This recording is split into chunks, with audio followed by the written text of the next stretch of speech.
With a strange fraud case out of Waupaca County. Bobby Jean Stadzinski was charged with misdemeanor fraud today for claiming to be a therapist and practicing without a license. A former patient alerted authorities about Stadzinski's questionable credentials. She now faces up to $10,000 in fines and/or up to 9 months in jail. And our Holly Brantley covering this story for us. She joins us live outside the Waupaca County Courthouse. So according to the criminal complaint, Holly, this victim saw Stadzinski for therapy for nearly 3 years. So what finally tipped her off? Right. So eventually, the victim in the case, Jesse Lala, and Stadzinski parted ways. Well, after that, Lala started seeing a new therapist. Well, when Stadzinski sent over the progress notes and other reports on the health records from the time that she had treated Lala or saw her in her office for counseling, they found that things just didn't add up. Specifically in this letter right here, there's oddities in it. They say that she was listed as an LCSW and also an LPC.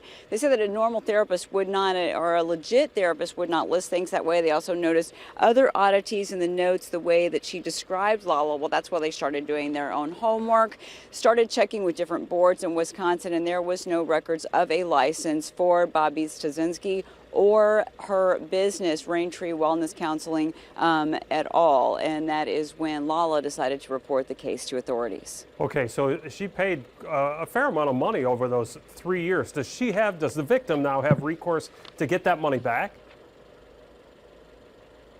So that's basically what happened in court today. As soon as this all happened, today was actually the first hearing in the case. Stadzinski did end up pleading guilty. So what the judge ordered today was that she would have to pay restitution of $3,500 to Lala, and then also another $2,000+ in court fees.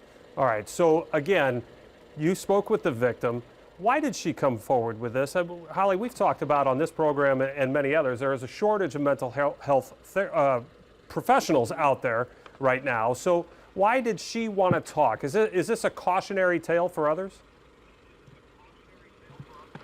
Absolutely, yes, and that is the main thing that that Lala wanted to point out. That's why she decided to come forward. She's also been very vocal about this on her own Facebook and social media. She wants other people to know that this could happen to them, and that you need to do your due diligence to check any therapist or counselor that you may go to.